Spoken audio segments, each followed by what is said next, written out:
Good noon India and all of my lovely students. मैं शशिकांत शर्मा आपका अपना एसके सर इस ब्यूटीफुल बायोलॉजिकल वर्ल्ड में आपका स्वागत करता हूं और स्वागत करता हूं बच्चों इस बेहतरीन यूट्यूब चैनल नीट विजन पर।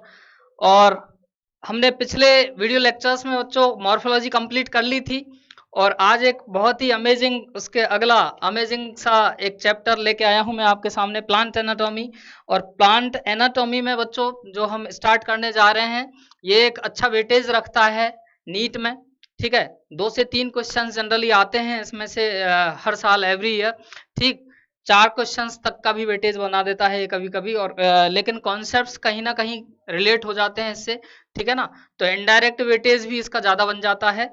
तो स्टार्ट करते हैं ये अमेजिंग सा सेशन, शानदार। और आज का पहला ही लेक्चर है प्लांट एनाटॉमी का, तो बिल्कुल बेस से मैं जीरो से स्टार्ट करूंगा इसकी, ठीक है ना। जनरली स्टूडेंट्स को प्रॉब्लम रहती है इसमें एनाटॉमी में, कई चीजें समझ में आती हैं, कई चीजें समझ में नहीं आती हैं, ठीक है ना। और जब चीजें प्रॉपर समझ में नहीं आती ना तब लिंक करने में भी समस्या आती है, ठीक है। तो इसलिए जैसे जैसे अपन आगे बढ़ रहे हैं ऐसे ऐसे मैं बिल्कुल लिंक करता हुआ आगे बढ़ूंगा, जहां जहां से अपन पूरी बायोलॉजी को लिंक कर सकते हैं इन टॉपिक्स के जरिए, ठीक है ना। तो मेरे साथ बने रहिए आप। तो स्टार्ट करते हैं आज का ये शानदार सा जानदार सा सेशन, चलिए। तो बच्चों देखो, अच्छा, yes, plant anatomy. Plant anatomy में पहले मैंने बताया, आपको बार बार मैं बताता हूं कि बच्चों इसमें ग्रीक और लैटिन टर्म का ही खेल है पूरा बायोलॉजी में। इन टर्म्स को अगर पकड़ लिया ना अपन ने तो बायोलॉजी अपन की बहुत ज्यादा हद तक मुट्ठी में आ जाएगी। ठीक, तो इन्हीं टर्म से, जैसे एक ग्रीक टर्म है एनाटॉमी, जिसमें ग्रीक टर्म कौन कौन सी है, एक तो एना टर्म है, ठीक है ना। तो मैं कलर यहाँ पे ले लेता हूँ ग्रीन। एक तो ये एना टर्म है, एना का मतलब होता है एशंडर या अप, ठीक है ना। और टॉमी, टॉमी कोई कुत्ता नहीं है, ठीक है ना। टॉमी का मतलब है टॉम, टेमनीन। टेमनीन एक ग्रीक टर्म है जिससे टॉमी या टॉम टर्म डेवलप हुआ है, ठीक है ना। उसका मतलब है टू कट, क्लियर। तो इसका एक्चुअल मीन जो आ रहा है एनाटॉमी का, एना का मतलब एशंडर, एशंडर या फिर मैं बोल रहा हूं क्या, अप, ठीक है ना बात। और टेमनीन है टू कट। इसका मतलब है कि मॉर्फोलॉजी में जो भी हमने प्लांट पार्ट्स पढ़े हैं, जिनकी आउटर स्टडी की है, जिनकी एक्सटर्नल स्ट्रक्चर्स की स्टडी हमने की है मॉर्फोलॉजी, तो वो थी, ठीक है ना। मॉर्फ का मतलब फॉर्म था, लॉजी लोगोस स्टडी होती है, ठीक है ना। तो डिफरेंट प्लांट पार्ट्स के एक्सटर्नल स्ट्रक्चर्स की स्टडी जो थी वो मॉर्फोलॉजी थी। अब उन्हीं प्लांट पार्ट्स का अगर सेक्शन ले लें, उनको ही अगर काटें, और काटने के बाद जो दिखेगा वो क्या दिखेगा भाई, काटने के बाद इंटरनल स्ट्रक्चर्स दिखेंगी, और क्या दिखेगा, समझ रहे हो तुम। तो सीधा सीधा है, डिफरेंट प्लांट पार्ट्स की सेक्शनिंग के बाद उनकी इंटरनल स्ट्रक्चर्स और ऑर्गेनाइजेशन की स्टडी बॉटनी की जिस ब्रांच में की जा रही है उसको बोल रहे हैं बच्चों प्लांट एनाटॉमी। सिंपल सा फंडा है। अभी मॉर्फोलॉजी में हमने आउटर स्टडी की थी, लीफ किस तरह की, साइज, शेप, समझ रहे हो तू, वो देखा था। इसके अलावा फ्लावर के डिफरेंट पार्ट्स पढ़े थे, बाहर से देखने पे सारी चीजें पता है, फ्रूट भी पढ़ा था, सीड भी पढ़ा था, समझ रहे हो तो सारी चीजें अपन ने स्टडी की थी, रूट स्टेम वगैरह सब चीजें पढ़ी थी, ठीक है। अब वास्तव में वो तो एक्सटर्नल स्टडी थी, लेकिन यहाँ पे उन्हीं का सेक्शन लेने के बाद उनकी इंटरनल स्ट्रक्चर्स के स्टडी, जो ऑर्गेनाइजेशन और स्ट्रक्चर की जो स्टडी करेंगे, तो उसी को नाम दे देंगे हम प्लांट एनाटॉमी। तो इसकी सीधे सीधे डेफिनेशन क्या आने जाने आ रही है, समझ में आ रहा है बात, फॉर्मेलिटी रह गई अब तो डेफिनेशन। तो ऐसे ही बस जो लिखी हुई चीजें हैं उनको फॉर्मेलिटी फॉर्म में बना दो, बस समझ में तो सब कुछ वैसे ही आ जाना चाहिए, खुद ही डेवलप कर दो फिर तो लैंग्वेज यार, ठीक। The branch of botany dealing with the study of internal structure and organisation of the different plant organs through section cutting is called anatomy. Yes, yes, समझ में आई बात अच्छे से। लेकिन बच्चों एक बात है, अब मेरे को खुद ही बताओ कि हमने चलो प्लांट ऑर्गन को किसी को काटा, सेक्शन लिया इसका, ट्रांसवर्स सेक्शन या फिर लॉन्गिट्यूडनल सेक्शन जो भी, ठीक है ना, कोई सेक्शन लिया अपन ने, तो अपन अब भी तो बाहर से ही देखेंगे, देख इंटरनल स्ट्रक्चर रहे लेकिन देख तो अब भी बाहर से ही रहे, समझ रहे हो तो इसको पता है क्या बोल सकते हैं, इस एनाटॉमी का दूसरा नाम दिया जा सकता है इंटरनल मॉर्फोलॉजी। ये भी मॉर्फोलॉजी का ही फॉर्म है, समझ रहे हो? तो इसको इंटर, लेकिन ये अंदर की मॉर्फोलॉजी देखेंगे अब। अभी तक हमने जो रियल जो मॉर्फोलॉजी अपन बोलते हैं वो एक्चुअल में एक्सटर्नल मॉर्फोलॉजी होती है। समझ रहे हो? वो एक्सटर्नल स्टडी होती है इन्हीं ऑर्गन्स की, और यहाँ पे हम इंटरनल स्ट्रक्चर्स की स्टडी करेंगे। करेंगे बाहर से ही, लेकिन ठीक है ना, अंदर जाके घुस के तो देखेंगे नहीं, उसमें टिश्यू के अंदर घुस गए, है ना। तो ये सीधे सीधे क्या बोल सकता हूँ, एनाटॉमी का ही दूसरा नाम क्या बोल सकता हूं मैं, इंटरनल मॉर्फोलॉजी। ठीक है ना, शानदार सा खूबसूरत सा नाम है इंटरनल मॉर्फोलॉजी, कॉन्सेप्चुअल नाम है। तो जो मॉर्फोलॉजी पढ़ते हैं वो एक्सटर्नल और ये इंटरनल मॉर्फोलॉजी। क्लियर है भाई बच्चों? अब मैं थोड़े बहुत मम्मी पापा के नाम की बात कर लेता हूँ। कौन मम्मियां तो वैसे कम ही है ना, फादर है जनरली तो, ठीक है ना। तो पापा के बारे में बात कर लेते हैं। फादर ऑफ प्लांट एनाटॉमी और फादर ऑफ हिस्टोलॉजी। हिस्टोलॉजी होती है टिश्यू की स्टडी को बोल देते हैं हम हिस्टोलॉजी। हिस्टो टर्म कहीं पर भी आ जाए वो टिश्यू के लिए आती है, ठीक है ना। तो हिस्टोलॉजी है टिश्यूज की स्टडी को हिस्टोलॉजी बोल रहे हैं। तो प्लांट एनाटॉमी का भी फादर, ठीक है ना, और हिस्टोलॉजी का भी फादर, और टिश्यू टर्म भी जिसने दी थी वो वास्तव में है एन ग्रू, निमैया ग्रू, ठीक है ना। ये एन ग्रू, ये साइंटिस्ट है जिसने ये टर्म दी है। तो हिस्टोलॉजी का और प्लांट एनाटॉमी का पापा जो है पादप, समझ रहे हो? चलो गड़बड़ हो जाएगा, नहीं झेल पाओगे, है ना। प्लांट एनाटॉमी और हिस्टोलॉजी का जो पापा है वो कौन है भाई, एन ग्रू है। क्लियर? और अब इंडियन प्लांट एनाटॉमी के फादर के लिए अगर बात करें तो वो है बच्चों के चौधरी, है ना, चौधरी साहब हैं। तो के चौधरी इंडियन प्लांट एनाटॉमी का फादर है। ठीक, नगेली को मतलब ये जो वर्तमान में चल रही जो प्लांट एनाटॉमी है, ठीक है ना, तो ये एडवांस कंडीशन उसका मान लिया जा सकता है, लेकिन वो आने जाने वाले नहीं है। मेन अगर आ सकते हैं तो सबसे ज्यादा इंपॉर्टेंट तो कौन सा बन जाएगा इनमें, ये इनमें से दोनों में से भी, ठीक है ना। मत कोई दिक्कत? आगे बढ़े।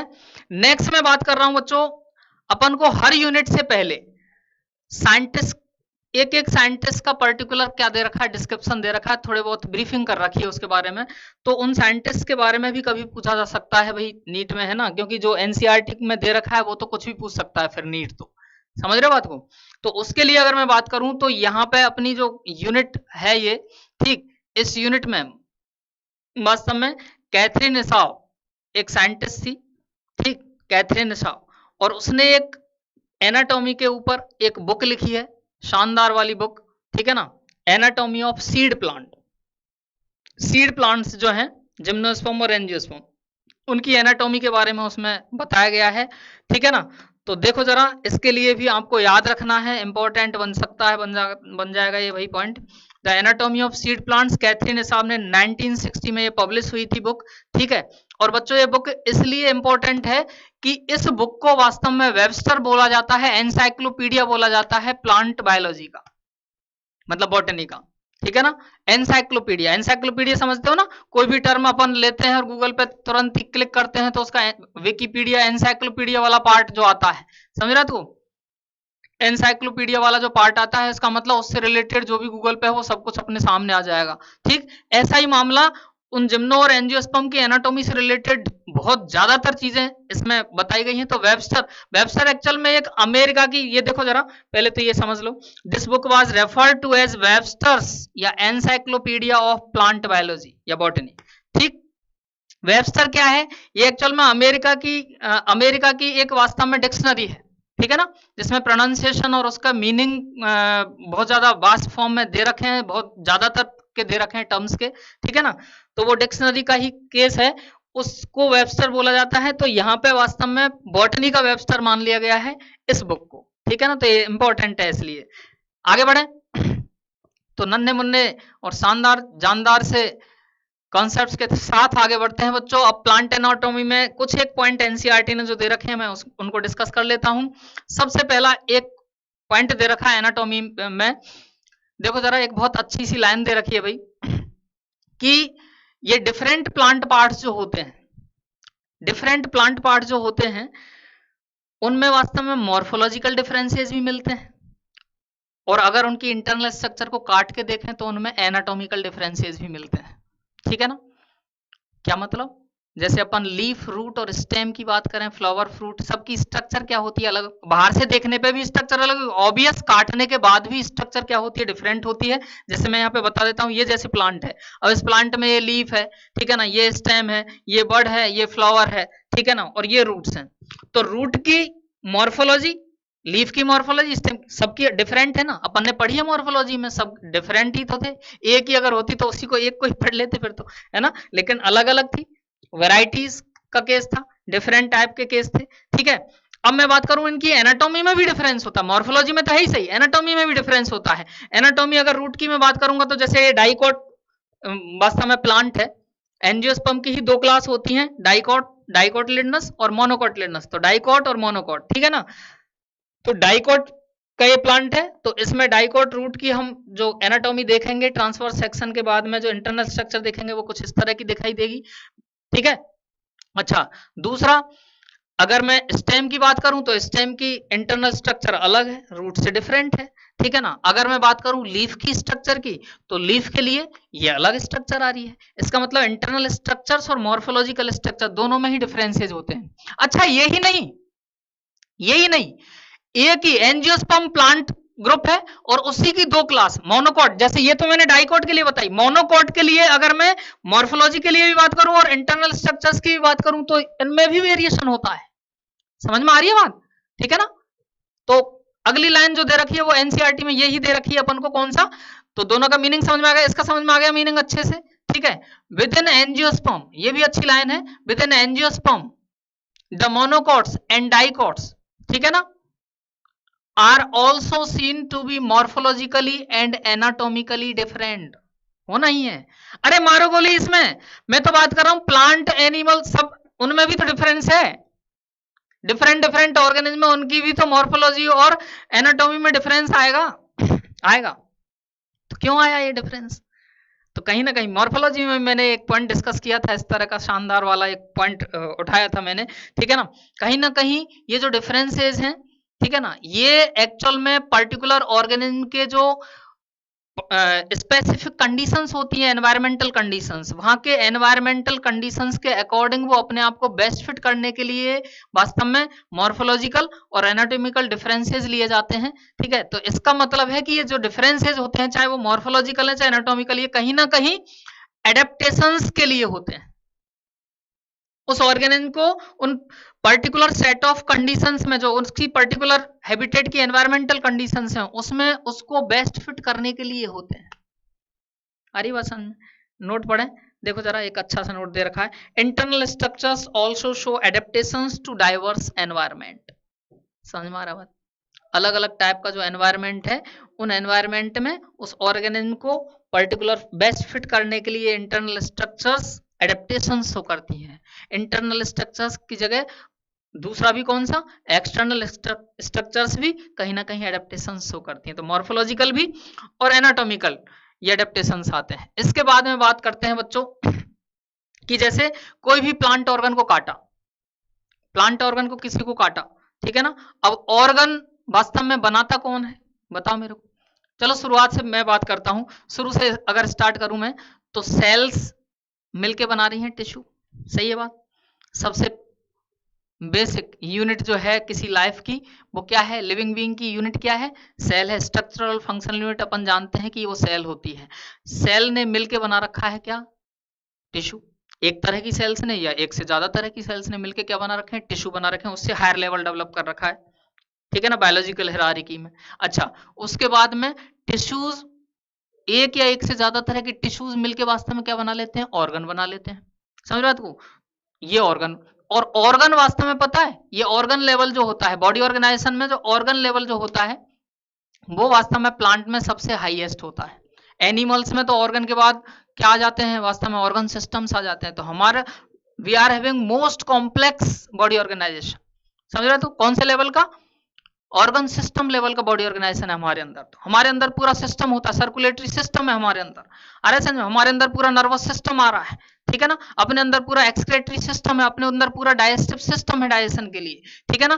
प्लांट्स में हाईएस्ट लेवल कौन सा आया, ऑर्गन लेवल आया, और उनमें ऑर्गन सिस्टम नहीं होते, उनमें नहीं होता कि पूरा हार्ट बैठा है प्लांट में, प्लांट का हार्ट धड़क रहा है और वो पंपिंग कर रहा है ब्लड की, ऐसे चल रहा है क्या? हाँ, या एक्सक्रीटरी सिस्टम, एक्सक्रीशन के लिए पूरा सिस्टम डेवलप हो रहा है, डाइजेस्टिव सिस्टम चल रहा है, ठीक है ना? या नर्वस सिस्टम है प्लांट में, प्लांट की नर्व्स में वही केमिकल लोचा आ गया तो उसका दिमाग भी खराब हो जाता है कई बार, है ना? पागल हो जाता है प्लांट ऐसा होता है, कुछ नहीं है लफड़ा, नहीं, क्योंकि ऑर्गन लेवल तक का मामला है। आ रही है बात समझ में? ठीक, तो हाईएस्ट लेवल ही ऑर्गन है। इसका मतलब अब मेरे को एक बात बताओ, अगर मैं टिश्यूज को काटूंगा तो सेल्स दिखेंगी, क्योंकि सेल्स ने मिलकर टिश्यू बना रखे हैं। अगर मैं ऑर्गन को काटूंगा तो टिश्यूज दिखेंगे। इसका मतलब इसमें वास्तव में अपन डिफरेंट टाइप के टिश्यूज की स्टडी कर लेते हैं। डिफरेंट प्लांट ऑर्गन्स को काटने के बाद उनके अंदर टिश्यूज ही तो दिखेंगे, उन टिश्यूज का अरेंजमेंट दिखेगा, उनके फंक्शंस, स्ट्रक्चर, उनके बारे में तो बात करेंगे।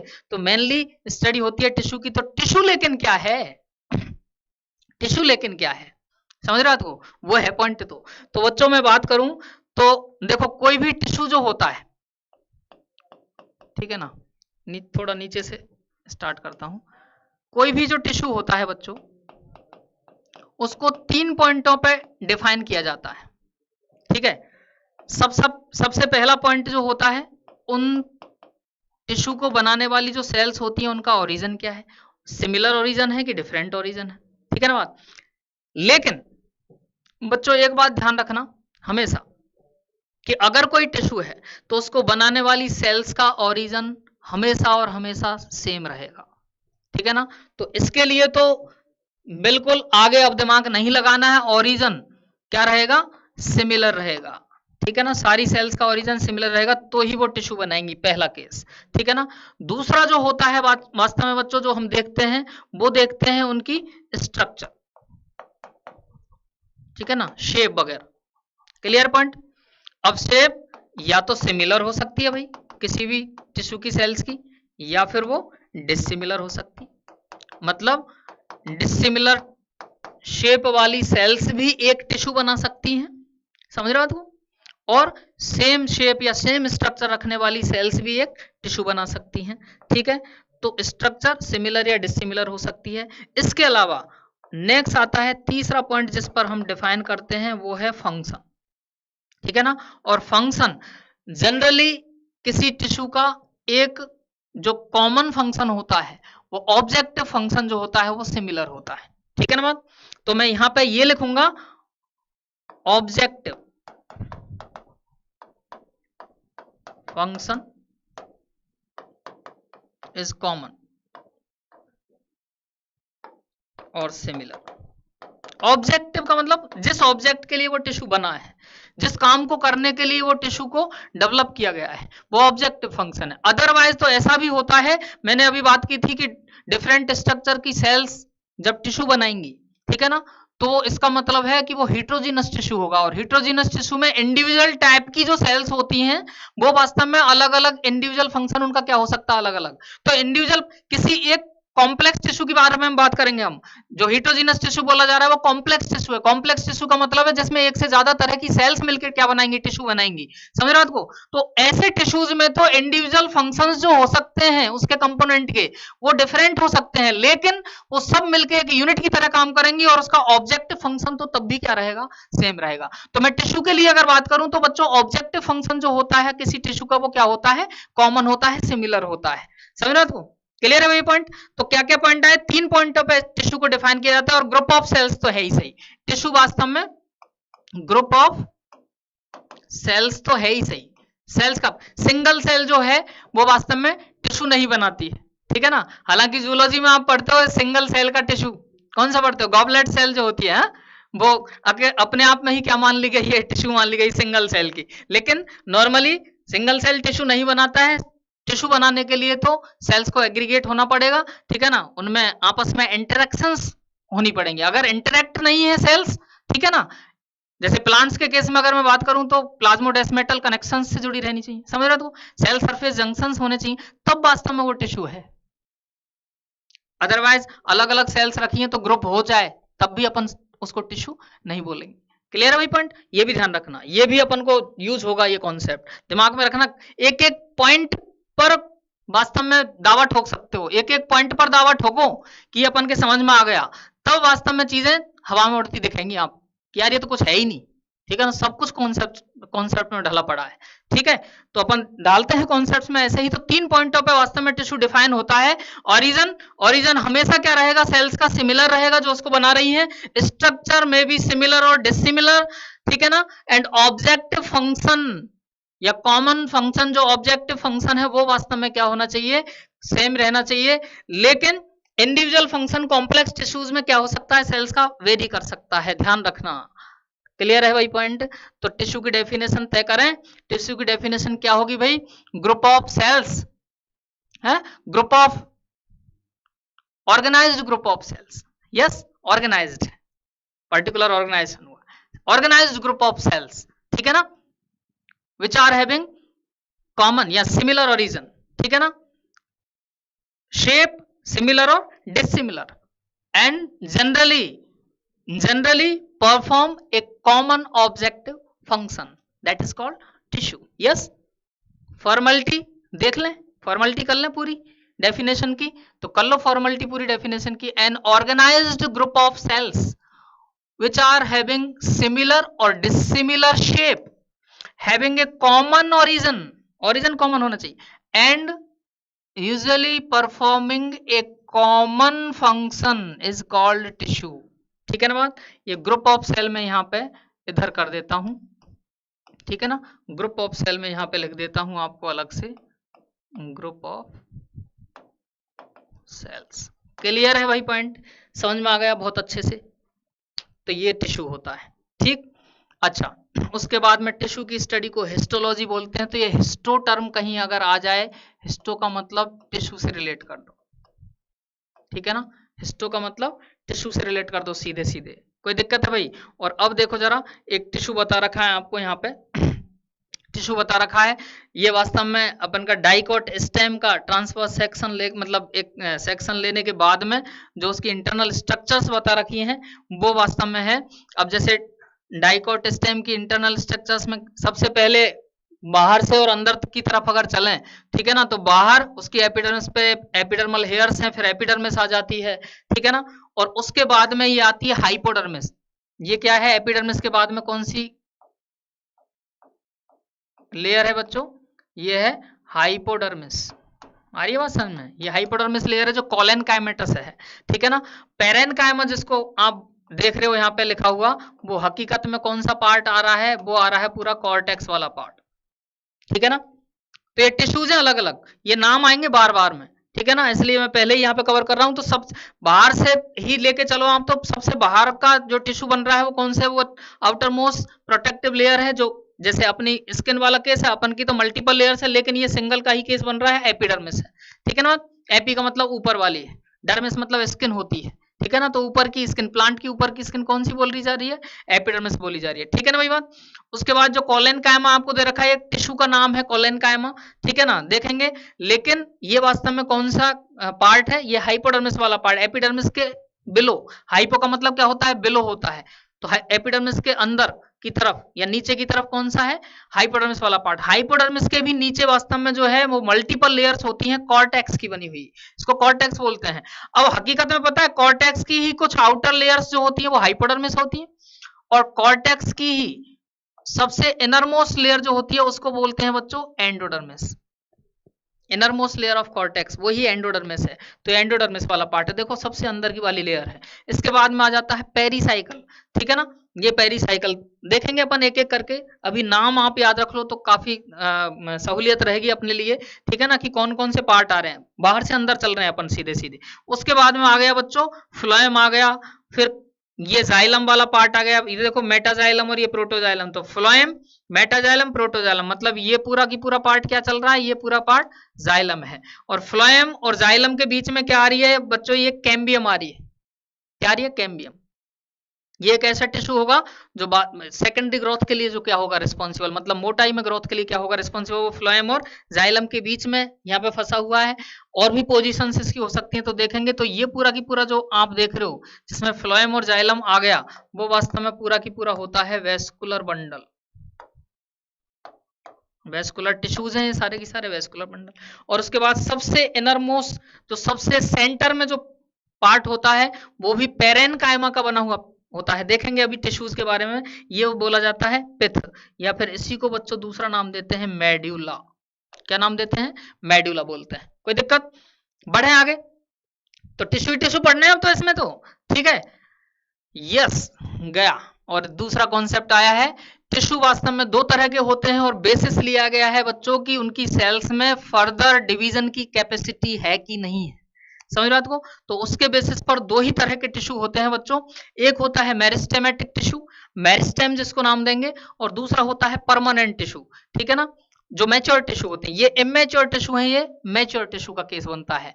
अब वास्तव में मैंने बेसिस जो बताया है, बेसिस इंपॉर्टेंट है, अपने आप दिमाग में आ जाना चाहिए कि यार हाँ यार दो तरह के टिश्यू बनने चाहिए। फिर या तो लगातार सेल्स में डिवीजन होगा, तब तो उसको बोलेंगे मेरिस्टेमेटिक टिश्यू, या फिर इसी को नाम दें मेरिस्टेम। क्या बोले? मेरिस्टेम, ठीक है ना बात। और दूसरे होंगे परमानेंट टिश्यू जो मैच्योर टिश्यू होंगे, ठीक। अब इसके बारे में मैं बात कर लूं एक बार, मेरिस्टेमेटिक टिश्यू के बारे में। एक्चुअल में होता क्या पता है बच्चों? प्लांट जो शो करता है वो वास्तव में अनलिमिटेड ग्रोथ शो करता है through out it's life span. वो ग्रोथ लेता ही रहता है। समझ रहा तू? बिल्कुल एक बिल्कुल सबसे पुराने बुड्ढे, मतलब 2000 साल तक जी लेता है कौन? पीपल का प्लांट 2 से 3000 साल तक जी लेता है, ठीक है ना। मैं बात कर रहा हूं बिल्कुल 2500 साल 2800 साल पुराने पीपल की, जो बुड्ढा हो चुका है बिल्कुल, ठीक है ना। लेकिन उसके टिप वाले पार्ट पर अगर जाके देखेंगे ना अपन, तो वास्तव में उसका टिप वाला पार्ट, वहां पे नई नई पत्तियां बन रही होती हैं, वहां पे नए नए पार्ट डेवलप हो रहे होते हैं। इसका मतलब ग्रोथ चल रही है वहां तो यार। लेकिन मैंने टिप वाले पार्ट की ही बोली, मैंने नीचे उसके बेस वाले स्टेम के पार्ट की, जो मोटा हो चुका है, जिसमें सेकेंडरी ग्रोथ हो चुकी है, उसकी तो नहीं बोली। वहां सेकेंडरी ग्रोथ जरूर चल रही है, लेकिन वहां कोई लंबाई बढ़ रही है क्या? वहां से लंबाई नहीं बढ़, लंबाई कहां से बढ़ रही होगी? लंबाई टिप वाले पार्ट से बढ़ रही होगी। समझ में आ रही बात? पर्टिकुलर रीजन है। ऐसे ही जहां साइडों में बर्ड्स जो होंगी, एक्सिलरी बर्ड्स, जो लीफ के एक्साइल वाले पार्ट पर हमने मॉर्फोलॉजी में पढ़ी थी, वो एक्सिलरी बर्ड्स वास्तव में होंगी, वहां पे भी वो ग्रोइंग रीजन है, ठीक है ना। तो वहां पे भी पर्टिकुलर ग्रोथ चल रही होगी। तो ऐसे ही रूट के टिप वाले पार्ट पे चले जाएं, रूट एपेक्स पे चले जाएं, तो रूट एपेक्स पे भी वास्तव में क्या चल रही होगी? ग्रोथ चल रही होगी, ठीक है ना। तो मैं पर्टिकुलर रीजन बता रहा हूं, ओवरऑल प्लांट में ग्रोथ नहीं हो रही, पर्टिकुलर रीजन्स पर ग्रोथ हो रही है, and those particular regions are called growing regions. और ग्रोथ ले रहे हैं, इसका मतलब वहां तो सेल डिवीजन चल रहा होगा, क्योंकि नंबर ऑफ सेल्स भी तो बढ़ाने जरूरी है वहां पे। ग्रोथ वास्तव में किससे हो रही है? नंबर ऑफ सेल्स के बढ़ने से ग्रोथ हो रही है। तो नंबर ऑफ सेल्स बढ़ रही है, इसका मतलब तो वहां सेल डिवीजन चल रहा होगा। इसका मतलब क्या हो गया? इसका मतलब तो ये हो गया कि वो जो रीजन जिसकी हम बात कर रहे हैं, जो ग्रोइंग रीजन हैं, जो पर्टिकुलर रेस्ट्रिक्टेड रीजन हैं, जो जहां ग्रोथ शो की जा रही है, वो वास्तव में उनकी सेल्स में लगातार सेल डिवीजन चल रहे होंगे। इसका मतलब वो वास्तव में एक्टिव सेल डिविजन्स के जो पर्टिकुलर रीजन्स हैं, those are called meristematic regions. Meristems वो है, वहां मेरिस्टेम पर्टिकुलर टिश्यू बैठा है जिनकी सेल्स में लगातार डिवीजन चल रहा है, कंटिन्यूअस है जिनका सेल साइकिल, जिनमें लगातार सेल डिवीजन होता ही रहता है, वो रुकेंगी ही नहीं, ठीक है ना। 1 से 2, 2 से 4, इस तरह चलता ही रहेगा मामला। आ रही है बात समझ में? क्लियर? तो मेरिस्टेमेटिक टिश्यू के लिए अगर मैं बात करूं बच्चों, तो ये देखो जरा, ये जो डायग्राम आप देख रहे हो ना, ये वास्तव में शूट एपेक्स का डायग्राम है, ठीक है ना। शूट एपेक्स का डायग्राम है। जैसे यहाँ पे ये वाला पार्ट, ये एक्सिलरी बड होती है, ऐसे यहाँ एक्सिलरी बड, यहाँ एक्सिलरी बड, ये और ये स्टेम वाला पार्ट चालू हो जाता है इधर, ठीक है ना। तो यहाँ पे अगर देखें ना अपन इसको पार्ट को, तो ये ही नजारा अपन ने यहाँ पे दिखाया है, थोड़ा बड़ा करके दिखाया है। और इसके टिप वाले पार्ट पर वास्तव में लगातार ग्रोथ चल रही होगी, ठीक है ना। लगातार ग्रोथ जो शूट एपेक्स है, और शूट एपेक्स है तो वहां पे एक्टिव सेल डिवीजन चल रहे होंगे, इसलिए वो रेस्ट्रिक्टेड ग्रोइंग रीजन जो होता है वो मेरिस्टेम वाला पार्ट होगा, तो उसको बोलेंगे शूट एपेक्स पर शूट एपिकल मेरिस्टेम। और देखो मेरिस्टेमेटिक सेल्स यहाँ पे चल रहा है, तो ये वास्तव में होता है shoot apical meristem, shoot apical meristem, ठीक है ना। क्योंकि शूट एपेक्स पे है, जिसको हम बोलेंगे श्याम, ठीक है ना। शूट एपिकल मेरिस्टेम, ये वाला पार्ट लगातार ग्रोथ चल रही है, लगातार सेल डिवीजन चल रहा है, ग्रोथ ले रहा है। ऐसे ही रूट एपेक्स पे बैठा होगा, रूट एपिकल मेरिस्टेम राम बोलेंगे। तो ऊपर शाम बैठा है टिप पर, नीचे की टिप की तरफ क्या बैठा है? राम बैठा है। आ रही बात? राम और श्याम मिलके बना रहे हैं पूरे प्लांट, देखेंगे नजारा, ठीक है ना। मस्त मस्त नज़ारे दिखाता हूँ तुमको एनाटॉमी का, और देखते हैं एनाटॉमी को टिप्स पे उड़ा के छोड़ेंगे अपन, टेंशन मत लो, ठीक है ना। बने रहो आप दमदारी से मेरे साथ। सुनो, अब मैं बात कर रहा हूं, अब एक एक पॉइंट इसका देखते हैं। ग्रोथ इन प्लांट, इसका मतलब क्या हुआ? इसका मतलब जो मैंने बताया कि यार अनलिमिटेड ग्रोथ तो होती है प्लांट में, लेकिन their growth is restricted in particular locations, in particular growing regions. और ऐसी रेस्ट्रिक्टेड जो पर्टिकुलर लोकेलिटी पर, लोकेशंस पर रेस्ट्रिक्ट है, या तो शूट एपेक्स पर ग्रोथ हो रही है, रूट एपेक्स पर ग्रोथ हो रही है, या फिर एक्सिलरी बड्स में ग्रोथ हो रही है, टर्मिनल बड्स में ग्रोथ हो रही है, ठीक है ना। पर्टिकुलर ग्रोइंग रीजन्स में रेस्ट्रिक्ट है वो ग्रोथ, समझ रहे हो? ये रेस्ट्रिक्टेड ग्रोथ होती है वास्तव में, ठीक है ना। ऐसी ग्रोथ को प्लांट में बोलते हैं लोकलाइज्ड ग्रोथ। कौन सी? Localised growth. एक बच्चे ने यूट्यूब पे पूछा भी था, मैंने आंसर दिया है उस बच्चे को, ठीक है ना। यहाँ पे देखना, आपके फंडे और ज्यादा क्लियर होंगे बच्चों, ठीक है ना बात? ठीक, तो वो लोकलाइज्ड ग्रोथ क्योंकि पर्टिकुलर लोकेशन पे हो रही है, that is localised growth. Clear है भाई पॉइंट? कोई दिक्कत है? तो ये क्या हुआ, देखना जरा। Growth in plants is largely restricted to specialised regions of active cell division, जहां लगातार एक्टिव सेल डिवीजन हो रहे हैं, कॉल्ड मेरिस्टेम्स। शानदार सी लाइन एनसीईआरटी की, ठीक है ना। और क्या है मेरिस्टेम्स में? मेरिस्टेम्स में वापस ग्रीक टर्म के लिए अगर मैं बात करूं तो मेरिस्टेम में मेरिस्टोज एक ग्रीक टर्म है, मेरिस्टोज। और मेरिस्टोज का मतलब होता है डिविजिबल, डिविजिबल का मतलब होता है able to division, able to division या डिवाइड, समझ रहे हो? जिसकी सेल्स डिवीजन के योग्य हैं, डिवीजन के लायक हैं, जिसकी सेल्स में लगातार डिवीजन होता रहता है, ऐसे ही टिश्यूज को तो क्या बोल देंगे? मेरिस्टेम, मेरिस्टेम बोल देंगे, ठीक है ना। So cells are continue to divide, इसको बोलते हैं सेल साइटोलॉजी से अगर कनेक्ट करूं मैं, इसको बोलते हैं कि इनका सेल साइकिल कंटिन्यूस रहता है। तो कंटिन्यूस सेल साइकिल का लफड़ा है, समझ रहे हो आपको? कोई दिक्कत? नेक्स्ट पॉइंट आ रहा है, दियर सेल्स जो अब इनकी सेल्स को तो फुर्सत ही नहीं है डिवीजन से। अब जब फुर्सत ही नहीं है डिवीजन से, तो सेल्स वास्तव में जो होती हैं वो इमेच्योर होती है, ठीक है ना, अनडिफरेंशिएटेड होती है, ठीक है, और अनस्पेशलाइज्ड होती है, स्पेशलाइज नहीं होती, उनके फंक्शंस और स्ट्रक्चर डिफाइन नहीं होते हैं। अभी उनका एक ही बस लगातार उनको क्या करना होता है? डिवीजन करना होता है, और कोई मतलब नहीं है उनको, और कोई इस तरह का कोई फंक्शन नहीं करेंगे दूसरा, समझ रहे हो? क्लियर भाई पॉइंट? तो ये मेरिस्टेम, और आगे पढ़ने जा रहे हैं, एक एक करके शानदार तरीके से बात करेंगे, ठीक है ना। इनके टाइप्स देखेंगे दमदारी से, ठीक। अभी मैं केवल थोड़ा सा एक आइडिया ब्रीफिंग ले रहा हूं, शुरुआत करते चल रहे हैं अपन, बिल्कुल शुरुआत है तो थोड़ी कई सारी चीजें अपन को नहीं मिलेंगी, ठीक है, तो उनको बढ़ाते चलते हैं, उनको समेटते हुए चलते हैं आगे। परमानेंट टिश्यू की बात करते हैं बच्चों, इनमें तो लगातार डिवीजन चल रहा है। अब वास्तव में परमानेंट टिश्यू नाम से ही पता चल रहा है कि मैच्योर टिश्यू है, इनकी सेल्स या तो टेम्पररीली या फिर परमानेंट, टेम्पररी या फिर परमानेंट कंडीशंस में अपनी डिवीजन की कैपेसिटी को लॉस्ट कर देती है, खो देती है, उनमें डिवीजन की कैपेसिटी खत्म हो जाती है। ज्यादातर कई कई सारी सेल्स इस तरह की होती हैं जिनमें परमानेंट वास्तव में क्या हो जाता है? डिवीजन की कैपेसिटी लॉस हो जाती है।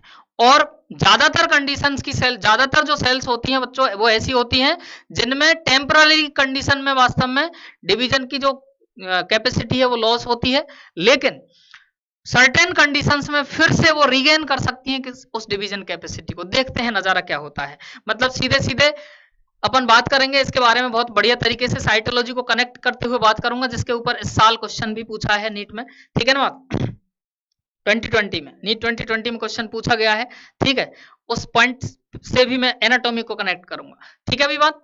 हर कुछ कनेक्ट है यार, लिंक अगर करना सीख गए ना तो लिंक तभी सीख पाओगे जब कॉन्सेप्ट्स के साथ चल रही हो बायोलॉजी। हर चीज में कॉन्सेप्ट है, साइंस यार कॉन्सेप्चुअल होती है, अब बायोलॉजी रटने का नहीं है, समझ रहे बात को? बायोलॉजी पूरी तरह से समझने का सब्जेक्ट होता है बच्चों, ठीक है। बस इंपॉर्टेंट है कि आप किस तरह से ले रहे हो उस चीज को, ठीक। अच्छा, परमानेंट टिश्यू क्या हो गया भाई? मैच्योर टिश्यू हो गया। अब मैच्योर टिश्यू हो गया तो इसका मतलब है कि इनकी सेल्स की डिवीजन कैपेसिटी क्या हो गई? लॉस्ट हो गई है। Their cells loss their ability to divide temporarily और परमानेंटली, ठीक है ना बात करेंगे। Next, structurally and functionally specialised और डिफरेंशिएटेड टिश्यू है। मैंने बताया ना, इनको तो फुर्सत ही नहीं थी, लगातार डिवीजन चल रहा था। अब इन सेल्स में इन सेल्स में जब सेल साइकिल क्या होता है, रुकता है एक पर्टिकुलर स्टेज पे, जिसको हम बोलते हैं जी नोड या जी जीरो स्टेज बोलते हैं बच्चों उसको, ठीक है ना। वहां पे सेल तो लाइव रहती है, सेल मेटाबॉलिकली एक्टिव रहती है और वो अपने पर्टिकुलर स्ट्रक्चर फिक्स कर लेती है और अपने फंक्शन फिक्स कर लेती है कि भाई अब इसको, ये तो इसकी स्ट्रक्चर रहेगी, ठीक है ना, और ये इसका काम रहेगा, ठीक है ना। तो जब काम और स्ट्रक्चर मतलब फंक्शन और स्ट्रक्चर दोनों क्या हो जाएं, फिक्स हो जाएं, स्पेशलाइज्ड हो जाएं, ठीक है ना, तब वो सेल्स वास्तव में कौन सी हो जाती हैं, वो मेच्योर सेल्स हो जाती हैं। और मेच्योर सेल से बना हुआ टिश्यू कौन सा हो जाता है बच्चों, परमानेंट टिश्यू हो जाता है। और मजे वाली बात पता है क्या होती है, मजे वाली बात ये होती है कि कोई भी प्लांट जो प्लांट बॉडी चल रही है, अगर लंबाई में ग्रोथ कर रहा है तो वो प्राइमरी प्लांट बॉडी होगी, और अब जब मोटाई में वृद्धि हो रही होती है, ग्रोथ हो रही होती है, तो वो सेकेंडरी प्लांट बॉडी होती है बच्चों, ठीक है ना बात क्लियर। कोई सी भी प्लांट बॉडी हो, उसका मेजर पार्ट जो बना होता है वो किन से बना होता है, परमानेंट टिश्यूज से। क्यों, क्योंकि मेरिस्टेम तो मैंने अभी बताया कि ये तो रेस्ट्रिक्टेड रीजन्स में मिलते हैं भाई, ये तो या तो शूट एपेक्स पे बैठा है, रूट एपेक्स पे बैठा है, एक्सिलरी बर्ड्स बर्ड्स वगैरह पे बैठा है जहां ग्रोथ चल रही है, लेकिन पूरे प्लांट में ग्रोथ होती नहीं। इसका मतलब major part of a plant body consist of these permanent tissues. आ रही है बात समझ में आ रही है बात, ठीक है ना बात। बढ़े आगे, यहां तक क्लियर है, एक एक करके धीरे धीरे आगे बढ़ रहे हैं, टेंशन मत लो, शानदार तरीके से चलेगा मैटर। उसके बाद में अब मैं बात कर रहा हूं बच्चों कि वापस ये टिश्यू का ओवरऑल पूरा लेखा जोखा मैं बता देता हूं कि अपन कौन कौन से टिश्यूज इस पूरी एनाटॉमी में पढ़ने जा रहे हैं, ठीक है। तो उनका जल्दी जल्दी से मैं थोड़ी सी ब्रीफिंग कर देता हूं ताकि आपको सीक्वेंस थोड़ा सा दिमाग में फीड हो जाए, ठीक है ना। और मेरे साथ यहाँ पे सीक्वेंस फीड करने की कोशिश करो दिमाग में। मेरिस्टेमेटिक टिश्यू और परमानेंट टिश्यू थे, इनमें लगातार डिवीजन, उनमें वास्तव में डिवीजन रुक जाते हैं और फंक्शनली और स्ट्रक्चरली सेल्स क्या हो जाती हैं, मैच्योर हो जाती हैं, ठीक है ना बात। इनके लिए अगर मैं बात करूं इनके टाइप्स के लिए, तो पोजीशन प्लांट में कौन सी जगह पर है इनकी, बताया ना कि रेस्ट्रिक्टेड रीजन्स हैं, ठीक है ना। तो पोजीशन फिक्स है इनकी, तो रेस्ट्रिक्ट पर्टिकुलर लोकेशन पर वास्तव में ये तो मिलेंगे, ठीक है ना। तो कौन कौन सी लोकेशन पे मिल सकते हैं, अगर एपेक्स पे मिलते हैं तो एपिकल मेरिस्टेम बोल देंगे, अगर वास्तव में इंटरनोड वाले पार्ट पर वास्तव में मिल रहे हैं, ठीक है ना, दो नोड्स के बीच वाले पार्ट पर वास्तव में नोड के नीचे या फिर नोड के ऊपर वाले पार्ट पे अगर मिल रहे हैं, इंटरनोड में मिल रहे हैं, then it is called intercalary meristem. और वास्तव में अगर पेरीफेरी की तरफ मिल रहे हैं लेटरल साइड में, then it they are called lateral meristem, ठीक है ना। तो पोजीशन के बेसिस पर ये तीन तरह के मेरिस्टेम होते हैं। वापस परमानेंट टिश्यू, परमानेंट टिश्यू क्या थे, जिनमें मैच्योर सेल्स हैं और उनका सेल डिवीजन रुक चुका है, उनमें स्ट्रक्चरल फंक्शनल डिफरेंशिएशन हो चुका है, ठीक है ना। डिफरेंशिएशन समझ में आता है, स्ट्रक्चरल और फंक्शनल डिफरेंशिएशन। हाँ, इसका मतलब क्या हो रहा है कि भाई उनकी शेप स्ट्रक्चर फिक्स हो गई, उनका काम भी क्या हो गया, फिक्स हो गया, ठीक है ना। और हम इसके बारे में और बहुत बेहतरीन तरीके से आगे बात करेंगे। अब ये दो तरह के हैं बच्चों, ठीक है ना, ये दो तरह के हैं, या तो ये सिंपल परमानेंट टिश्यू होते हैं या फिर ये कॉम्प्लेक्स परमानेंट टिश्यू होते हैं। प्लांट एनाटॉमी में सिंपल का एक्चुअल में जो मीन आ रहा है ना, वो सिंपल का मतलब है कि उनकी जो मैच्योर सेल्स हैं, जो उसको बनाने वाली जो मैच्योर सेल्स होती हैं, ठीक है ना, वो वास्तव में ओरिजिन में, स्ट्रक्चर में और फंक्शन में क्या होती हैं, सिमिलर होती हैं। स्ट्रक्चर, ओरिजिन और फंक्शन सब में क्या है, वो सिमिलर है। इसका मतलब पता है क्या है, इसका मतलब ये है कि ये एक ही तरह की सेल्स से बनने वाले टिश्यूज हैं, समझ रहे हो। तो यहां पे मैं लिख भी सकता हूं, made up of only one type of cells, एक ही तरह की सेल्स का ग्रुप है ये वास्तव में टिश्यू। और कॉम्प्लेक्स का मतलब क्या हो गया कि डिफरेंट टाइप की सेल्स, ठीक है ना, consist of different type of cells. Clear भाई पॉइंट, ये कॉम्प्लेक्स टिश्यू होते हैं, ठीक है। तो सिंपल परमानेंट, अब सिंपल परमानेंट टिश्यू के भी कई हैं टाइप, वास्तव में ये भी तीन तरह के होते हैं, ठीक है ना। एक होता है पेरेनकाइमा, और पेरेनकाइमा जो होता है वो बिल्कुल सॉफ्ट टिश्यू है, सॉफ्ट और लिविंग टिश्यू है। कोलेनकाइमा होता है, तीसरा स्क्लेरेनकाइमा होता है, ठीक है ना। अब पेरेनकाइमा जो है वो सॉफ्ट और लिविंग टिश्यू है, ठीक है ना। ये पेरेनकाइमा इंटरसेलुलर स्पेस हो भी सकते हैं और जनरली स्पेस अगर है तो वास्तव में क्या है, लूज टिश्यू का केस बन सकता है, कॉम्पैक्टली भी अरेंज हो जाते हैं कई जगह पे, ठीक है ना। तो सॉफ्ट और लिविंग टिश्यू है, जीवित टिश्यू है, ध्यान रखना, सॉफ्ट है टिश्यू, क्लियर। तो सॉफ्ट प्लांट पार्ट जो होते हैं वहां पे वास्तव में मिलेंगे जहां पे सॉफ्टनेस आएगी, ठीक। ये भी अलग अलग टाइप के अपन देखेंगे, जैसे प्रोसेनकाइमा है, इनकी स्ट्रक्चर के बेसिस पर, इनकी शेप वगैरह किस तरह की, स्ट्रक्चर किस क्या है लफड़ा, ठीक है ना। तो जैसे प्रोसेनकाइमा का मतलब होता है ये एलोंगेटेड सेल्स होती हैं। एरेनकाइमा में, एरेन टर्म, काइमा तो पेरेनकाइमा है, एरेन टर्म एयर से रिलेटेड है, तो air containing, air filled parenchyma क्या हो जाएगा, एरेनकाइमा हो जाएगा, इस मतलब जिसमें एयर भरी होगी। अब एयर भरी होगी तो अपन रिलेट कर देंगे कॉन्सेप्ट क्या, कि अगर किसी टिश्यू के इंटरसेलुलर स्पेसेस में एयर भरी पड़ी है, इसका मतलब वो बायोन्सी देगा, समझ रहा को, जो पानी में ऊपर उठाएगा, इसका मतलब एक्वेटिक प्लांट्स का लफड़ा आएगा। आ रहा है समझ में? अरे लिंक होंगी सारी चीजें। क्लोरेनकाइमा में chlorophyll plus parenchyma, chlorenchyma, chlorophyll plus parenchyma, समझ में आ रहा है। तो क्लोरोफिल कंटेनिंग पेरेनकाइमा, इसका मतलब फोटोसिंथेसिस से रिलेशन होगा, फोटोसिंथेसिस करेंगे, कहाँ मिलने चाहिए, लीफ में मिलते हैं, सही है बात। स्टीलेट पेरेनका, स्टीलेट टर्म जो आती है वो स्टार कंडीशन के लिए आते हैं, स्टार शेप्ड के लिए, तो स्टार शेप्ड सेल्स होंगी। म्यूसिलेज पेरेनकाइमा में म्यूसिलेज भरा होगा, म्यूसिलेज सीक्रेटिंग वास्तव में टिश्यूज होंगे। कॉलेनकाइमा के लिए अगर मैं बात करूं तो कॉलेनकाइमा एकमात्र प्लांट में मिलने वाला living mechanical tissue, otherwise mechanical support जिस टिश्यू ने देने की कोशिश किया उसको मरना पड़ता है, वास्तव में प्रोटोप्लाज्म की डेथ होती है उसकी, ठीक है ना, तब वो मेन मैकेनिकल सपोर्ट देने का काम करता है। लेकिन ये कॉलेनकाइमा एकमात्र ऐसा टिश्यू है जो लिविंग होने के बावजूद भी मैकेनिकल सपोर्ट दे देता है प्लांट में। कई स्ट्रक्चर्स को देखेंगे, बहुत बेहतरीन नजारा, तो ओनली लिविंग मैकेनिकल टिश्यू है, ओनली लिविंग मैकेनिकल टिश्यू, पूरा आप कनेक्ट करोगे तब, ठीक है ना। ओनली लिविंग टिश्यू नहीं, लिविंग टिश्यू तो पेरेनकाइमा भी था, ओनली लिविंग मैकेनिकल टिश्यू केवल ये बनेगा, ठीक है ना, कॉलेनकाइमा, क्लियर। स्क्लेरेनकाइमा के लिए अगर मैं बात करूं बच्चों, तो स्क्लेरेनकाइमा वास्तव में डेड टिश्यू होता है, ये दोनों लिविंग है, ठीक है ना, और ये वास्तव में क्या है, डेड, ये लिविंग टिश्यू है दोनों, ये है डेड। और मेन मैकेनिकल टिश्यू जो प्लांट में मिलता है वो ये मिलता है, मतलब जो मेन सपोर्ट किया जाता है, मैकेनिकल सपोर्ट वास्तव में वो ये वाला टिश्यू करता है बच्चों।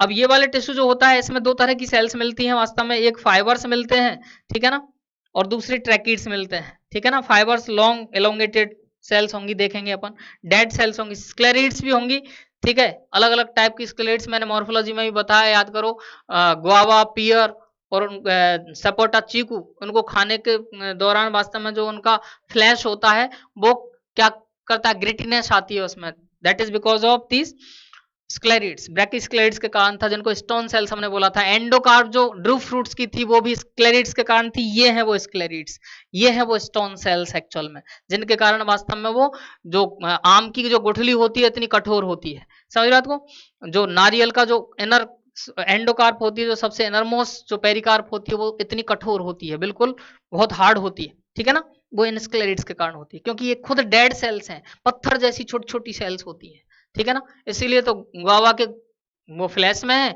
तो ग्रिटीनेस आती है, कड़कड़ाहट आती है, ऐसा लग रहा है छोटे मोटे कंकड़ पत्थरों को तोड़ते हैं अपन। एक तो आम का फ्लैश खाओ, आम का गूदा खा रहे हैं, मस्त मजे आ रहे हैं, ठीक है ना, कोई बाधा ही नहीं है। और एक वास्तव में गुआवा का फ्लैश खाते हैं, ठीक है ना, तब वास्तव में ऐसा लग रहा है छोटे छोटे कंकड़ पत्थर भी तोड़े जा रहे हैं साथ, होता है ना, तो that is because of this sclereids, ठीक है। नेक्स्ट कॉम्प्लेक्स परमानेंट टिश्यू, बच्चों वापस ये कॉम्प्लेक्स परमानेंट टिश्यू पता है एक से ज्यादा तरह की सेल से मिलकर बने, पहला पॉइंट। दूसरा पॉइंट, ये ही वेस्कुलर टिश्यूज है, क्या है ये, वेस्कुलर टिश्यूज होते हैं। वेस्कुलर टिश्यूज मतलब वेस्कुलराइजेशन करवाएंगे, मतलब वाटर और मिनरल्स का कंडक्शन करवाएंगे, फूड का कंडक्शन। अब वाटर और मिनरल का जो कंडक्शन करवा रहा है वो जाइलम है, और फूड का जो कंडक्शन करवा रहा है वो वास्तव में फ्लोएम है। Phloem for food, xylem for जल ठीक है, जाइलम फॉर जल मतलब वाटर, और फ्लोएम फॉर फूड, याद रख लो, क्लियर पॉइंट। तो ये वेस्कुलर टिश्यूज हैं, जाइलम और फ्लोएम। अब जाइलम के लिए भी अगर मैं बात करूं तो जाइलम चार तरह की डिफरेंट टाइप के कंपोनेंट से बना है, मैंने बताया ना कॉम्प्लेक्स है, कॉम्प्लेक्स है तो consist of different type of cell, एक से ज्यादा तरह की सेल से मिलकर बना होता है, तो चार तरह के डिफरेंट कंपोनेंट होते हैं, जिनमें जाइलम की ट्रैकिड्स होती हैं, जाइलम वेसल्स होती हैं, ठीक है ना, जाइलम फाइबर्स होते हैं। फाइबर जहां पे भी आ गया ये तो मेन कंपोनेंट है, ठीक है ना, जो कंडक्शन कंपोनेंट है, जो वेस्कुलर एक्चुअल में वेस्कुलराइजेशन के लिए है, ठीक है ना। फाइबर्स का काम दोनों ही कंडीशंस में, फाइबर फ्लोएम फाइबर भी आएंगे, दोनों ही कंडीशंस में फाइबर्स का काम होता है मैकेनिकल सपोर्ट देने का उन पार्ट्स को। ठीक है ना बात क्लियर? तो मेन कंडक्टिंग जो पार्ट है वो तो ये है, ये कंडक्टिंग पार्ट। तो क्या दो दो कंडक्टिंग पार्ट होते हैं क्या? तो ये वास्तव में ट्रैकिड जो मेनली मिलती है जिम्नोस्पर्म में, और ये एंजियोस्पर्म में वेसल्स का खेल होता है मेन। ठीक है ना, देखेंगे।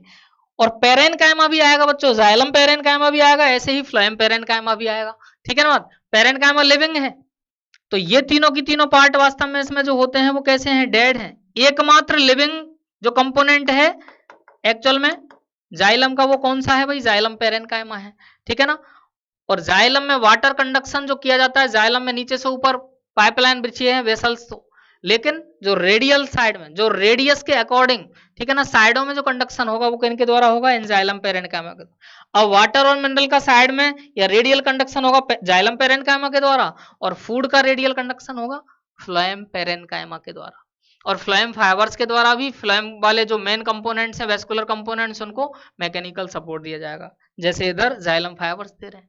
सिंपल सा फंडा है। तो दोनों दो दो कंपोनेंट से इधर के लिए, तो इसके भी 4 कंपोनेंट आ गए। ये देखो सीव ट्यूब बता रखी है आपको, तो चालनी जैसी, ठीक है ना, ट्यूब लाइक स्ट्रक्चर है। ये भी लिविंग है। कॉम्पेनियन सेल्स इनको वास्तव में कंट्रोल करती हैं इनकी मेटाबॉलिक एक्टिविटीज को। फ्लोएम पेरेनकाइमा वास्तव में ये भी एक लिविंग और रेडियल कंडक्शन करेगा। फ्लोएम फाइबर्स इनको क्या करेगा? मैकेनिकल सपोर्ट देगा। तो यहाँ पे ये तीनों की तीनों जो पार्ट आप देख रहे हो, ठीक है ना, ये इसमें ये लिविंग है। तो फ्लोएम का मेजर पार्ट लिविंग होता है, और एकमात्र जो डेड पार्ट है फ्लोएम का वो फ्लोएम फाइबर है, जबकि जाइलम का मेजर पार्ट डेड है, और एकमात्र जो लिविंग पार्ट कंपोनेंट होता है जाइलम का वो कौन सा है? जाइलम पेरेनकाइमा है। आ रही है बात समझ में? क्लियर है फंडा?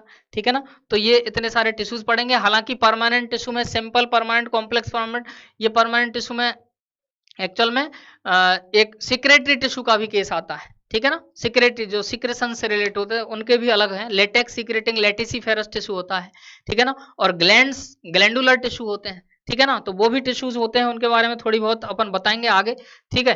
लेकिन मेन पार्ट जो है टिश्यू का कौन कौन से टाइप है वो ये था।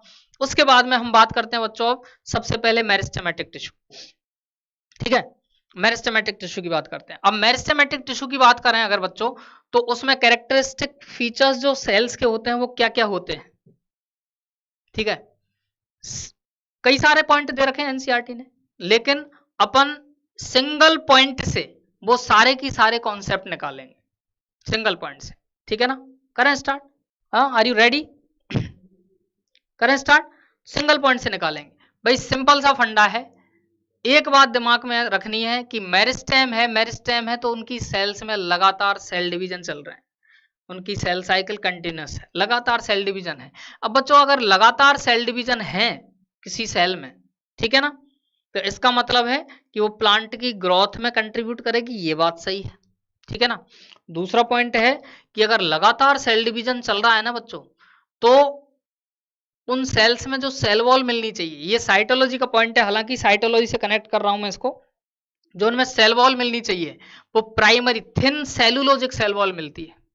कैसी मिलती है? पतली सेल वॉल मिलती है, सेलुलोज की बनी हुई सेल वॉल मिलती है मेनली, ठीक है ना बात। सेकेंडरी सेल वॉल में एक्चुअल में अदर जो सेल वॉल मटेरियल्स हैं उनके डिपोजिशंस हो जाते हैं, समझ रहे हो? अदर मटेरियल्स के डिपोजिशन हो जाते हैं, लिग्निन, सोवेरिन, इनके क्यूटिन, इनके डिपोजिशंस हो जाते हैं। और जब इनके डिपोजिशन हो जाते हैं तो वास्तव में वो सेल वॉल कंप्लीटली इम्परमिएबल हो जाती है और सेल की ही डेथ हो जाती है। उस केस सेल की ही क्या हो जाती है? डेथ हो जाती है। लेकिन मेरिस्टेमेटिक सेल्स को तो लगातार डिवीजन करना है, इसका मतलब ये तो लिविंग होंगी ना, लिविंग होंगी, सही है बात। और लिविंग होंगी तो इनमें वास्तव में कौन सी सेल वॉल मिलती है? मेनली प्राइमरी सेल वॉल मिलती है, और वो थिन सेलुलोजिक होती है। सेकेंडरी सेल वॉल इनमें क्या होगी? एब्सेंट होगी, ठीक है ना बात। पहले ही खत्म कर रहे हैं मैटर को, उसके बाद एक एक करके अपन फॉर्मेलिटी की फॉर्म में देखेंगे बस उसे, ठीक, कोई दिक्कत? एक एक चलो, ये लो देखो जरा, एक ये पहला पॉइंट आ गया।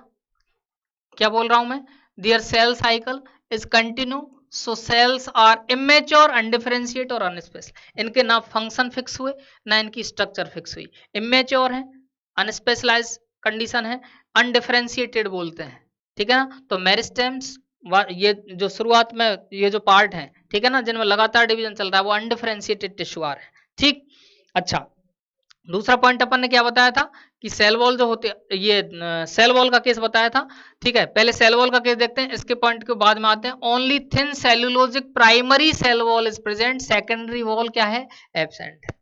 अब एक पॉइंट और दे रखा है बच्चों इसमें कि cells are small and isodiametric, लगातार सेल डिवीजन कर रही है। जो मदर सेल होती है वास्तव में जब वो सेल डिवीजन करती है, ठीक है ना, तो दो छोटे साइज की डॉटर सेल्स बनाई जाती है। हर डिवीजन में दो ही सेल बनती है, ध्यान रखना।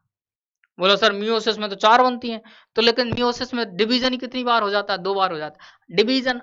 हर एक डिवीजन के बाद तो सेल कितनी ही बनेंगी, एक से 2 ही बनेंगी, देखेंगे साइटोलॉजी में सेल डिवीजन के टाइम पर। ठीक है ना बात। अब मैं बात कर रहा हूं क्या कि इनमें सेल्स जो बनेंगी मदर सेल से, जब सेल्स कटेंगी तो वो छोटी सेल्स होंगी, तो सेल छोटी होती हैं, स्मॉल साइज की होती हैं, और इनकी शेप फिक्स नहीं होती, स्ट्रक्चर फिक्स नहीं होती, जनरली इनका डायमीटर सिमिलर सा होता है, तो आइसो डायमेट्रिक लगभग स्फेरिकल टाइप की सेल्स होती है। मैंने आपको मेरिस्टेम बताया था ना, बीच में छोटी छोटी सेल्स आती थी, स्फेरिकल टाइप की सेल्स होती है। ठीक है ना भाई बात, तो ये भी बात सही है, सेल्स आर इंपॉर्टेंट है point, cells are small and isodiametric. ठीक है ना, ये लगातार सेल डिवीजन करता है। अच्छा एक बात है यार, लगातार अगर सेल डिवीजन हो रहा है, सेल डिवीजन अगर लगातार होता जा रहा है, तो उनके बीच में इंटरसेलुलर स्पेस आएगा क्या, नहीं आएगा। यहां से तुरंत तुरंत कटती हुई जा रही है सेल्स लगातार, तो एक ग्रुप बन जाता है, कॉम्पैक्टली अरेंज होंगी सेल्स, कॉम्पैक्टली अरेंज होंगी। इसका मतलब इंटरसेलुलर स्पेसेस इन सेल्स के बीच में जनरली क्या होगा, एब्सेंट होगा। आ रही है बात समझ में, क्लियर भाई पॉइंट, ये भी बात सही है। ठीक है, अच्छा यार सेल डिवीजन कर रही है सेल, और मजे वाली बात बता दूं, एक मजे वाली बात यह है कि ऑर्गेनिज्म जो होता है, ठीक है ना, जब वो रिप्रोडक्शन कर रहा है तो सबसे ज्यादा एनर्जी जो ऑर्गेनिज्म खर्च करता है अपने पूरे लाइफ साइकिल में, वो रिप्रोडक्शन के लिए खर्च करता है। ठीक है ना, लेकिन एक मदर सेल जब 2 डॉटर सेल्स में कन्वर्ट हो रही है, इसका मतलब उस सेल से, एक मदर सेल से नंबर ऑफ सेल्स बढ़ रही हैं, नंबर ऑफ सेल्स बढ़ रही हैं।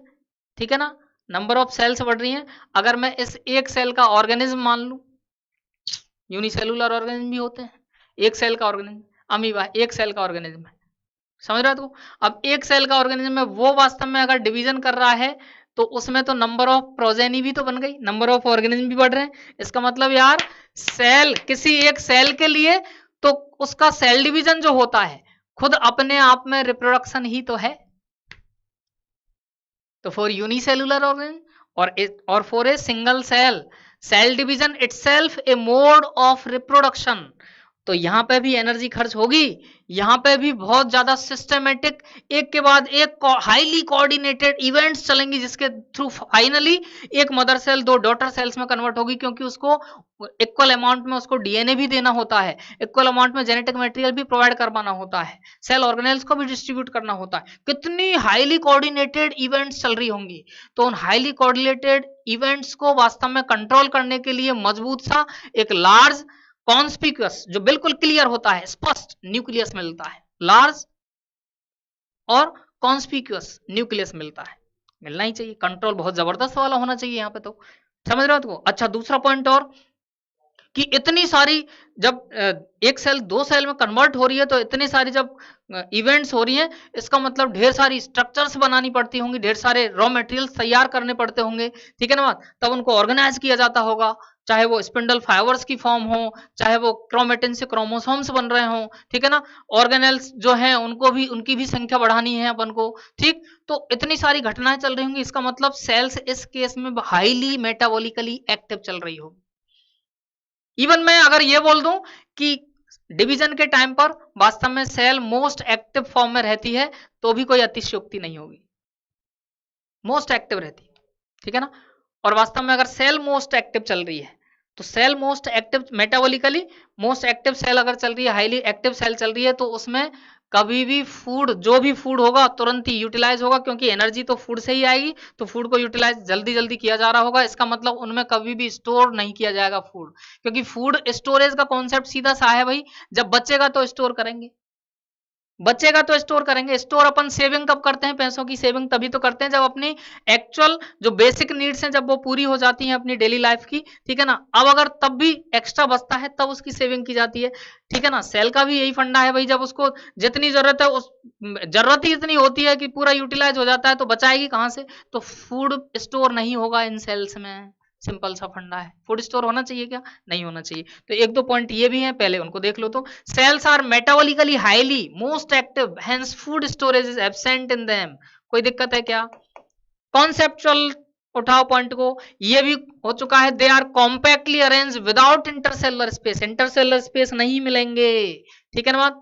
लगातार डिवीजन चल रहा है, ठीक है ना। नेक्स्ट आ रहा है they have dense cytoplasm, cytoplasm तो डेंस होना ही है, ढेर सारी कितनी सारी स्ट्रक्चर्स बनानी है, ठीक है ना। इतनी सारी स्ट्रक्चर में तो साइटोप्लाज्म क्या होगा? डेंस होता है, ठीक है ना। और न्यूक्लियस कॉन्स्पिक्यूअस और लार्ज होता है क्योंकि उसको बहुत बढ़िया तरीके से क्या चाहिए? उन सारी घटनाओं पर कंट्रोलिंग चाहिए, ठीक है ना। इसलिए लार्ज न्यूक्लियस होता है, conspicuous, prominent and large nucleus, ठीक है ना। क्लियर भाई पॉइंट। दूसरा है the vacuoles are generally absent and if present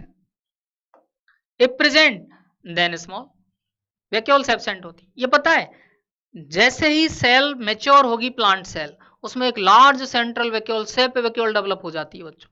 और 90% तक किसी प्लांट सेल का वॉल्यूम ऑक्यूपाई कर लेती है कौन? वो लार्ज सेंट्रल वैक्यूल, अपन पढ़ेंगे, ठीक है ना। साइटोलॉजी में भी पढ़ेंगे और परमानेंट टिश्यू के से रिलेटेड उस पॉइंट में भी पढ़ेंगे, ठीक है ना बात। कहीं ना कहीं हिंड्रेंस कॉज करेगी भाई वैक्यूल, सेल डिवीजन, इसलिए उस वैक्यूल को बनने ही नहीं दिया जाता। तो अनडिफरेंशिएटेड सेल्स में, मेरिस्टेमेटिक टिश्यू की सेल्स में ये वैक्यूल्स ही एब्सेंट होती हैं। अगर मिलती हैं तो बहुत ही छोटी मिलती हैं जिनसे हिंड्रेंस नहीं होगी, ठीक है ना भाई बात। तो इंपॉर्टेंट है ये भी। क्लियर भाई पॉइंट।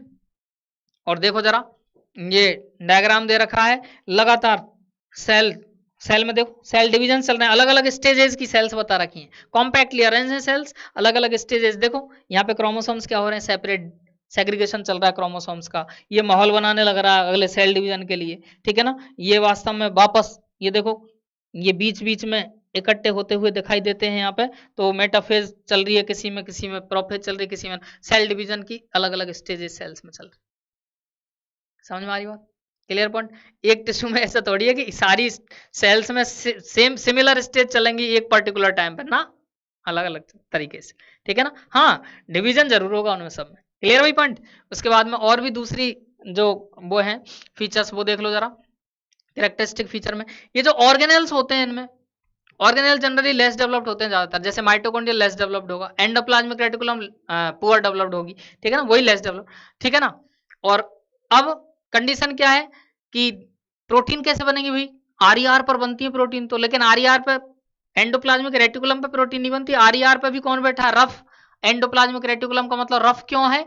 क्योंकि इसमें राइबोसोम पार्टिकल्स है और उन राइबोसोम पार्टिकल्स पे वास्तव में उसमें बनते हैं प्रोटीन्स, ठीक है ना। तो डायरेक्ट जो फ्री फॉर्म के राइबोसोम है वो फिर प्रोटीन बनाने का काम करेंगे, काम तो सब चलते रहेंगे, ठीक है ना बात। बस वो ऑर्गेनेल जनरली पुअर डेवलप्ड होते हैं। अच्छा, दूसरा पॉइंट है फिर प्लास्टिड्स का क्या? प्लास्टिड्स मिलेंगे क्या भाई? प्लास्टिड्स बोले तो क्लोरोप्लास्ट, क्रोमोप्लास्ट, ल्यूकोप्लास्ट, ये प्लास्टिड्स मिलेंगे क्या? हाँ, तो प्लास्टिड्स नहीं मिलते। लेकिन अगर प्लास्टिड की फॉर्म मिलने लगी तो वो प्लास्टिड से पहले की फॉर्म मिलती है जिसको हम बोलते हैं प्रोप्लास्टिड। प्रोप्लास्टिड एक अनडिफरेंशिएटेड प्लास्टिड मान लो, इमेच्योर प्लास्टिड है। प्रो का मतलब क्या है? उससे प्रिकर्सर स्ट्रक्चर है, उससे पहले की स्ट्रक्चर है। प्रो कहीं टर्म लग जाए प्रो तो उससे पहले की स्ट्रक्चर है। आ रही है बात समझ में?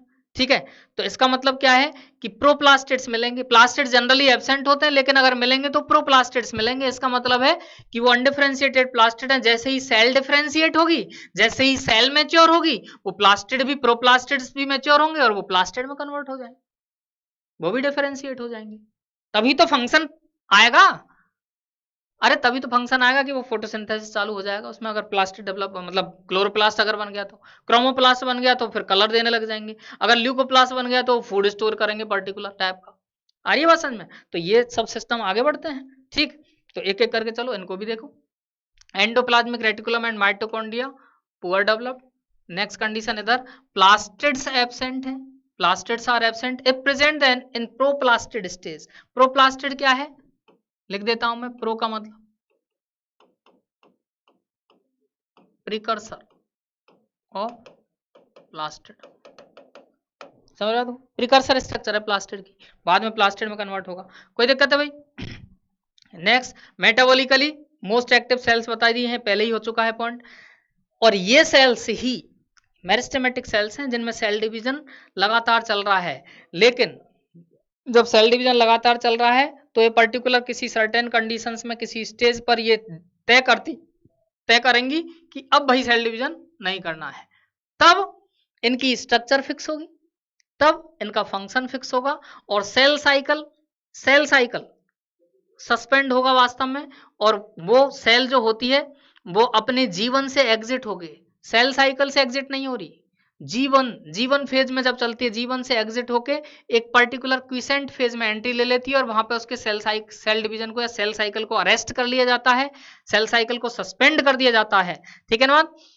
तब वो सेल मैच्योर होती है, तब उस सेल की मैक्सिमम साइज वगैरह जो बननी होती है वो तय हो जाती है, स्ट्रक्चर जो डिफाइन होनी होती है वो तय हो जाती है, फंक्शन जो उसको करना होता है वो फिक्स हो चुका होता है, मतलब सेल स्पेशलाइज्ड हो जाती है फंक्शनली और स्ट्रक्चरली। दैट फंक्शनल और स्ट्रक्चरल स्पेशलाइजेशन और maturation of cell is called differentiation. इसका मतलब ये मेरिस्टेमेटिक सेल्स ही जब डिफरेंशिएट होती हैं तो बनते हैं permanent tissues. Clear, any problem, ठीक है ना। तो बहुत ही एक अच्छे पॉइंट दे रखा है, cell differentiate in permanent tissue, सही है, डिफरेंशिएट होकर परमानेंट टिश्यू बना लेंगे, ठीक है भाई, बात कोई दिक्कत है इसमें। अब देखो जरा, एक टेक्निकल पॉइंट आ रहा है अभी आपके यहाँ पे, हालांकि इसको साइटोलॉजी में मैं जब सेल डिवीजन पढ़ाऊंगा तब इसको भरपूर तरीके से, ठीक है ना, मतलब बढ़िया तरीके से उस समय अपन कंप्लीट इसका डिस्कशन करेंगे इस कॉन्सेप्ट का। अभी मैं इसका काम चलाओ एक पॉइंट आपसे डिस्कस कर लेता हूं। इसमें दे रखा है being smaller cells surface area volume ratio, surface area volume ratio, ये रेशियो सरफेस एरिया और volume ratio, and K I क्या होता है, karyoplasmic index is very high, actual में देखो जरा बच्चों, ये जैसे एक छोटी सेल है, ठीक है, स्मॉल साइज से, ठीक है ना, एक छोटी सेल है, वास्तव में इसका सरफेस एरिया जो होता है ना वो वॉल्यूम के कंपैरिजन में क्या होता है, वॉल्यूम के कंपैरिजन में ज्यादा होता है, ठीक है ना। अब वास्तव में इसको जो जितने मटेरियल की नीड होती है उसको ये अपनी सरफेस से एंगल्फ कर सकती है, सेल अंदर ले सकती है, ठीक है ना, क्योंकि सरफेस एरिया ठीक ठाक अच्छा है, ठीक है। तो इसको जरूरत के हिसाब से ये चीजों को क्या कर सकती है, वास्तव में एंडोसाइटोज्ड कर सकती है, कर लेती है, ठीक है ना। तो इसका काम बढ़िया तरीके से चल रहा है। अब क्या हुआ, सेल की साइज बढ़ती है, सेल की साइज बढ़ी, सेल की जब साइज बढ़ती है तो वास्तव में क्या हुआ कि वॉल्यूम जो है वो तो बढ़ जाता है ज्यादा, और सरफेस एरिया कंपैरेटिव क्या होता है इसके कंपैरिजन में कम होता है, ठीक है ना बात। उस केस में क्या होता है, उस केस में वास्तव में सरफेस एरिया वॉल्यूम रेशियो, मतलब मैं इसको ऐसे लिख दूं, चलो ऐसे लिख दूं,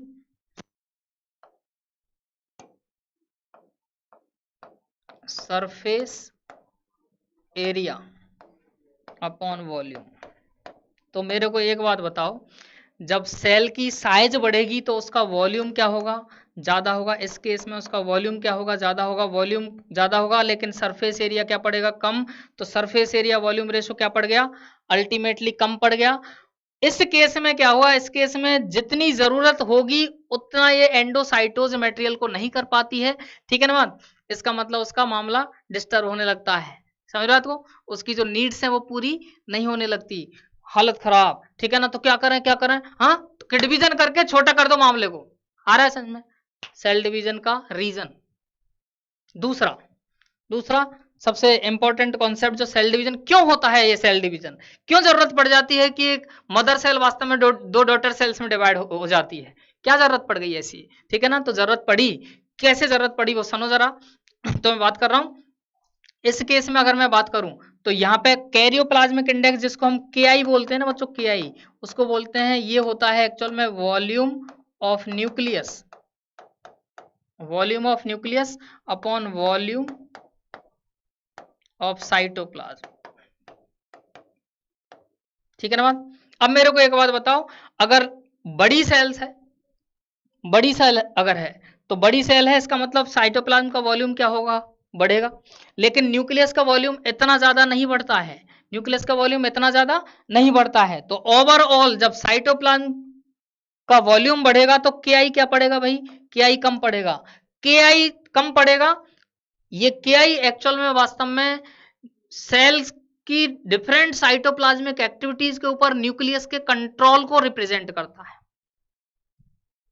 नहीं ऐसा, क्या बोल रहा हूं वापस, KI क्या है, वॉल्यूम ऑफ न्यूक्लियस, और नीचे है वॉल्यूम ऑफ साइटोप्लाज्म।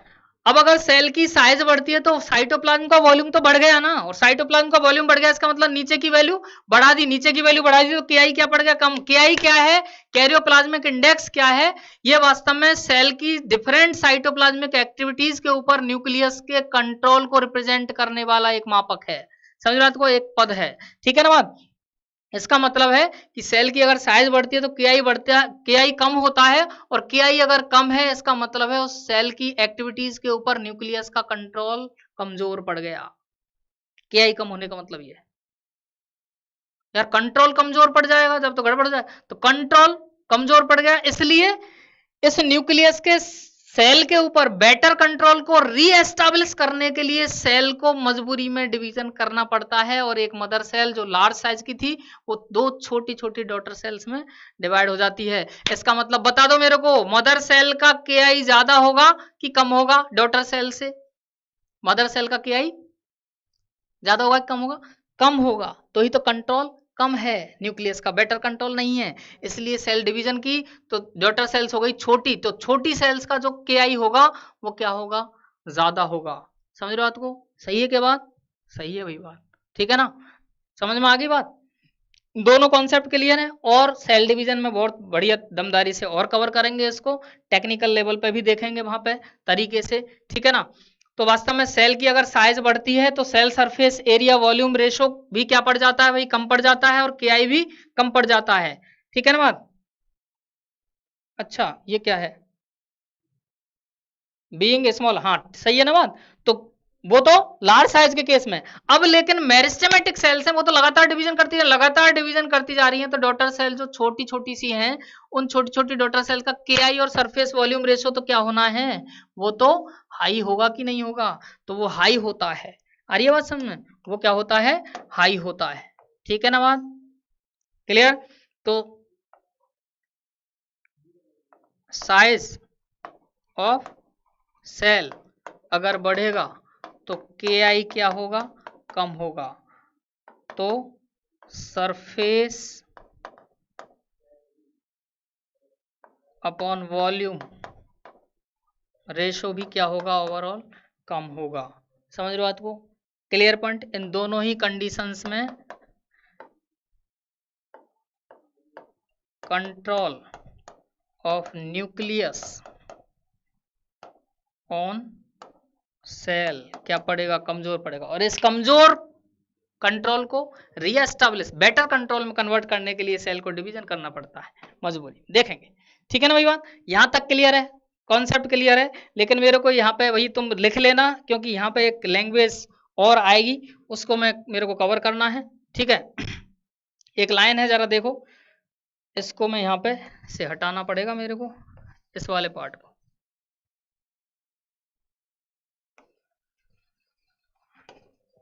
इधर लिख देता हूं मैं, ठीक है ना, KI का मामला यहाँ पे लिख देता हूं पहले। KI क्या है, KI है volume of nucleus upon volume of cytoplasm. ठीक है ना भाई बात, क्लियर। तो क्या नोट दे रखा है देखो जरा, वही जो मैंने अभी समझाया वही पॉइंट है।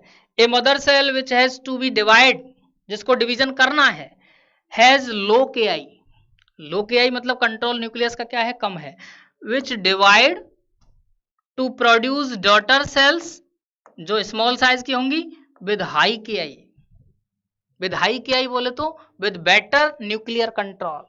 आ रही है बात समझ में? क्लियर है भाई पॉइंट? फिनिश मैटर, ठीक है ना। अब आगे बढ़े। अब सबसे बेहतरीन कॉन्सेप्ट जो आने जा रहे हैं जिनके दम पे एनाटॉमी चलेगी, पहले मैं बता देता हूं वापस एक छोटा सा। अब यहां से लिंक करना चालू कर दो मेरे साथ बच्चों। यहां से कॉन्सेप्ट्स डिस्टर्ब होने लग जाते हैं क्योंकि यहां से बेस चालू होता है एक्चुअल में। तो ये बेस क्लियर करो पहले मेरे साथ, ठीक है ना। सही है ना बात? सो बोलो मेरे साथ जय हिंद, ठीक है ना। चलिए आ जाओ जगह पे। एक्चुअल में ओरिजिन और डेवलपमेंट के बेसिस पर वास्तव में जो टिश्यू होते हैं वो दो तरह के होते हैं बच्चों टिश्यू, जिनमें सबसे पहला टिश्यू होता है प्रोमेरिस्टेम। कौन सा? प्रोमेरिस्टेम। ये प्रो और मेरिस्टेम तो अभी पढ़ा ही था, है? प्लांट में वास्तव में रेस्ट्रिक्टेड रीजन्स पे मेरिस्टेम जहां लगातार सेल डिवीजन है, उससे भी पहले की स्टेज है यार। प्लांट से पहले की स्टेज क्या? प्लांट किसने बनाया? सीड के अंदर बैठे हुए एम्ब्रियो ने। इसका मतलब प्रोमेरिस्टेम कहाँ मिलना चाहिए? एम्ब्रियो में मिलना चाहिए। तो ये एम्ब्रियोनल मेरिस्टेम होता है जो सीडलिंग के एम्ब्रियो में मिलता है, सीड में मिलता है, ठीक है ना। तो ये एम्ब्रियोनल मेरिस्टेम भी बोला जाता है, इसी को बोलते हैं प्राइमोर्डियल मेरिस्टेम भी बोल देते हैं बच्चों। Clear point? तो ये प्रोमेरिस्टेम होता है सबसे पहले जो एम्ब्रियो में बैठा है। तो develops in beginning during embryonic stage, पहला पॉइंट। और बच्चों अब सीड के एम्ब्रियो ने सीडलिंग डेवलप किया, ठीक है ना। प्लांटलेट छोटा सा नन्हा मुन्ना सा प्लांट तैयार होने लग रहा है, ठीक है ना। सीडलिंग तैयार होने लग रहा है नन्हा सा, ठीक। वो एम्ब्रियो के ही इस प्रोमेरिस्टेम के लगातार सेल डिवीजन से वास्तव में क्या बन रहे होंगे? ग्रोथ हो रही होगी। सही है बात। जैसे ही बच्चों वो प्लांट में कन्वर्ट होता है, जैसे ही वो प्लांट बनता है, ठीक है ना, उसमें वास्तव में ये प्रोमेरिस्टेम की एक्टिविटी से अब जो मेरिस्टेम उसको बोलेंगे, अब जो मेरिस्टेम बनता है वो होता है बच्चों सबसे पहले बनने वाला मेरिस्टेम प्लांट में। सबसे पहले बनने वाला मेरिस्टेम जो प्रोमेरिस्टेम से डेवलप हुआ है वो होता है प्राइमरी मेरिस्टेम। वो ओरिजिन में प्राइमरी होता है। प्लांट एनाटॉमी में प्राइमरी और सेकेंडरी का लफड़ा क्या है? प्राइमरी उसको बोलेंगे जो पहले ओरिजिनेट हुआ। तो ओरिजिन के पॉइंट ऑफ व्यू से और डेवलपमेंट के पॉइंट ऑफ व्यू से पहले डेवलप हुआ, पहले ओरिजिनेट हुआ, तो वो प्राइमरी मेरिस्टेम है। लेकिन वो प्राइमरी मेरिस्टेम एम्ब्रियोनल मेरिस्टेम से डेवलप हुआ। तो प्राइमरी मेरिस्टेम और सेकेंडरी मेरिस्टेम, अब आगे के ये मेरिस्टेम जो होंगे वो तो प्लांट स्टेज की बात है, लेकिन प्रो मेरिस्टेम कौन है? एम्ब्रियोनल स्टेज का मेरिस्टेम। आ रही है बात समझ में? क्लियर भाई पॉइंट, ठीक है ना। तो दूसरा, दे डिवाइड, इनमें डिवीजन होगा, and give rise to primary meristem, ठीक है ना। Primary meristem in plant stage. आ रही है बात? तो प्लांट स्टेज में, प्लांट में सबसे पहले बनने वाला, सबसे पहले डेवलप होने वाला, सबसे पहले ओरिजिनेट होने वाला मेरिस्टेम जो होगा वो प्राइमरी मेरिस्टेम बोला जाएगा। और बाद की स्टेज में अगर कोई मेरिस्टेम डेवलप होगा वो सब कौन से होंगे? ओरिजिन में सेकेंडरी मेरिस्टेम होंगे। आ रही है बात समझ में? ठीक है ना। क्लियर है पॉइंट? क्लियर है? और आगे रिलेट करेंगे। तो देखो जरा एग्जाम्पल, ये डायग्राम का केस है। ये बन रहा है वास्तव में सीड जर्मिनेट हो रहा है, और देखो ये कोटलिडन्स को ऊपर ले आया यार। कोटलिडन्स को ऊपर ले आया, मॉर्फोलॉजी कॉन्सेप्ट बताओ कौन सा जर्मिनल, कौन सा वास्तव में जर्मिनेशन हुआ है सीड का? है एपीजियल हुआ है कि हाइपोजियल हुआ है? हाँ एपीजियल हुआ है। कोटलिडन्स कहाँ गए हैं? ऊपर आ गए हैं, ठीक है ना। और ये पहली लीफ डेवलप हो रही है, देखो जरा। क्लियर है भाई पॉइंट? पहली लीफ डेवलप हो रही। तो यहाँ पे वास्तव में एम्ब्रियो के ही तो पार्ट थे, और एम्ब्रियो के कौन कौन से पार्ट थे? एम्ब्रियोनल एक्सिस में प्लूम्यूल था, रेडिकल था, एपिकोटाइल था, हाइपोकोटाइल था, ठीक है ना। अच्छा यहाँ पे लिख दिया क्या? इन प्लांट स्टेज कर देता हूं, इन प्लांट स्टेज, ठीक है ना बात भाई। तो ये प्लूम्यूल, रेडिकल, एपिकोटाइल और हाइपोकोटाइल, इन्हीं रीजन्स में तो ग्रोथ करवाई थी। प्लूम्यूल पूरा शूट सिस्टम बनाता है, रेडिकल पूरा रूट सिस्टम बनाता है, एपिकोटाइल में ग्रोथ होती है, तब वास्तव में क्या हो जाएगा? हाइपोजियल जर्मिनेशन होगा। हाइपोकोटाइल में ग्रोथ होती है तो एपिजियल जर्मिनेशन। सब कुछ क्लियर है, सब कुछ क्लियर है, मॉर्फोलॉजी कवर कर गए हैं दमदारी से, ठीक है ना। अब बोलोगे नहीं बिल्कुल? क्लियर है पॉइंट भाई? तो ये एम्ब्रियोनल मेरिस्टेम बेट। उसके बाद में अब जो प्लांट बन गया, जैसे ही प्लांट बना उसमें जो मेरिस्टेम आए वो सारे के सारे मेरिस्टेम कौन से होते हैं बच्चों? यू मेरिस्टेम होते हैं, यू मेरिस्टेम बोलते हैं उनको। लेकिन यू मेरिस्टेम में भी सबसे, इसका मतलब है कि यू मेरिस्टेम डेवलप तो पहला यू मेरिस्टेम किसने डेवलप किया होगा? प्रो मेरिस्टेम ने ही डेवलप किया होगा। लेकिन पहला मेरिस्टेम कौन सा बना प्लांट में? Primary meristem. इसका मतलब यू मेरिस्टेम में भी यू मेरिस्टेम मिलेंगे तो किस में? They are found in plant stage, plant stage में मिलेंगे। ये तो सही बात है, एम्ब्रियो में नहीं मिल रहा है, समझ रहा? तो यू मेरिस्टेम ये प्लांट स्टेज में मिलेंगे। लेकिन दो तरह के हो गए कि नहीं ओरिजिन के बेसिस पर? वापस दो तरह के कैसे हो गए कि एक तो प्राइमरी मेरिस्टेम जो डायरेक्टली डेवलप होता है, ठीक है ना, डायरेक्टली डेवलप्स फ्रॉम प्रोमेरिस्टेम, ठीक है ना। और सेकेंडरी मेरिस्टेम आ गया ये, जो बाद में डेवलप होगा, ठीक है ना। जो प्राइमरी मेरिस्टेम बाद में देखेंगे, सेकेंडरी मेरिस्टेम कैसे, ऐसे मत कर देना कि प्राइमरी मेरिस्टेम से सेकेंडरी मेरिस्टेम बनता ना। अभी देखते हैं जलवा, हाँ नजारा देखते हैं, ठीक है। तो डायरेक्टली डेवलप्स फ्रॉम प्रोमेरिस्टेम का केस, ठीक। सुनो जरा, ये इसको मैं यहां से डायरेक्टली डेवलप्स फ्रॉम प्रोमेरिस्टेम इधर लिख देता हूं, और बाद की स्टेजेस में जो बनेगा बच्चों वो होगा सेकेंडरी मेरिस्टेम।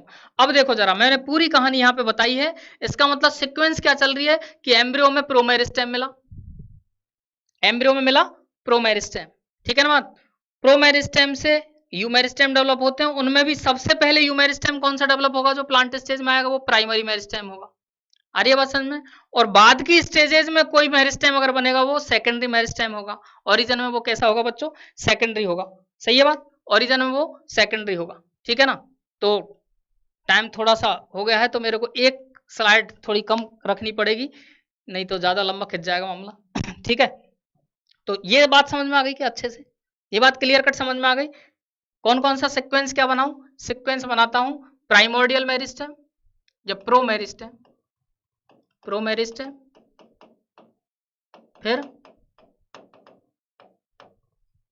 प्राइमरी मेरिस्टेम, ठीक है ना। अब प्राइमरी मेरिस्टेम से सेकेंडरी मेरिस्टेम नहीं है, ठीक है ना, इसके बीच में दूसरे टिश्यूज बनेंगे, फिर सेकेंडरी मेरिस्टेम। इसका मतलब बीच में घोच है भाई, बीच में घोच है, ठीक है ना बात। और उस घोच को अपन बाद में सेट करते हैं, ठीक है ना। पहले मैं जल्दी से एक पॉइंट बता जाता हूं आपको कि एक्चुअल में अलग अलग तरह के टिश्यूज प्लांट में जो मिलते हैं, उसमें जैसे ये शूट एपेक्स है, तो शूट एपेक्स पे तो कौन सा मिलता है? Shoot apical, shoot apical meristem, ठीक है ना। और यहाँ रूट एपेक्स है, तो यहाँ पे बैठा होता है रूट एपिकल मेरिस्टेम, और शूट एपिकल मेरिस्टेम को साम बोलते हैं। यहाँ साम बैठा है और यहाँ बैठा है राम। और देखते हैं पूरे प्लांट को राम और साम कैसे बनाते हैं, ठीक है ना। एक्सिलरी बर्ड पे भी ये भी मेरिस्टेम है, और यहाँ पे बाकी का जो पार्ट बचा उसमें सब में परमानेंट टिश्यू होंगे। इसका मतलब मेजर पार्ट किसी प्लांट का जो बना होगा वो बच्चों किससे बना होगा? परमानेंट टिश्यूज का बना होगा। आ रही है बात समझ में? और मैंने आपको बता दिए हैं वो टिश्यूज कौन कौन से थे, परमानेंट टिश्यूज, ठीक है ना। जैसे ये एपिडर्मल हेयर, वो सबसे पहले आउटर मोस्ट लेयर कौन सी है? एपिडर्मिस है। उसके नीचे कौन सी थी? हाइपोडर्मिस थी। उसके बाद में ये पेरेन्काइमा वाला कौन सा पार्ट आ गया? कॉर्टेक्स वाला पार्ट आ गया। कॉर्टेक्स की सबसे इनरमोस्ट लेयर कौन सी थी? एंडोडर्मिस थी। उसके अंदर की तरफ जो है वो पेरिसाइकिल, सिक्वेंसली याद रख लेना आप, ठीक है ना, काम आएंगी जगह जगह पे। उसके बाद में देखो जरा बच्चों, यहाँ पे ये वेस्कुलर बंडल का केस बनता है, ठीक है ना, वेस्कुलर बंडल का केस बनता है। और वेस्कुलर बंडल जाइलम और फ्लैम का बंडल, जो वेस्कुलर टिश्यूज का बंडल है वो वेस्कुलर बंडल, और इनके बीच बीच में ये वास्तव में पेरेन्काइमेटस कुछ रेडियल रेज होती हैं, क्रीज होती हैं, पंक्तियां होती हैं, उनको बोलते हैं मेडुलरी रेज। और बीचों बीच में ये जो पार्ट आप देख रहे हो पिथ, या फिर इसी को नाम देते हैं बच्चों मेड्यूला।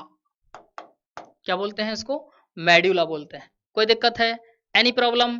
ठीक है, तो यहां तक समझ में आ गया। और अब अगले पार्ट में मैं जो डिस्कस करने जा रहा हूं बच्चों, वो अगले पार्ट में डिस्कशन होगा प्लांट एनाटॉमी का सबसे बेहतरीन पार्ट, ठीक है ना, जिसके दम पे प्लांट एनाटॉमी आगे बढ़ेगी, जिसके दम पे प्लांट एनाटॉमी आगे बढ़ेगी। पूरी जान है प्लांट एनाटॉमी की। अगर वो ढंग से समझ में आ गया तो प्लांट एनाटॉमी को अपन हवा में उड़ा देंगे, ठीक है ना। और अगर वो समझ में नहीं आया, वहां पे गड़बड़ी कर दी आपने, ठीक है ना, मेरे साथ कॉन्सेप्ट्स के साथ गोता नहीं लगाया, ठीक है ना, तो वो प्लांट एनाटॉमी तुमको हवा में उड़ा देगी। अब देख लो कौन किसको हवा में उड़ाएगा, डिपेंड्स ऑन योर श्रद्धा भक्ति। ठीक है ना। तब तक के लिए बने रहिए और मिलते हैं जल्दी ही। ठीक है ना। सो जय हिंद, जय भारत।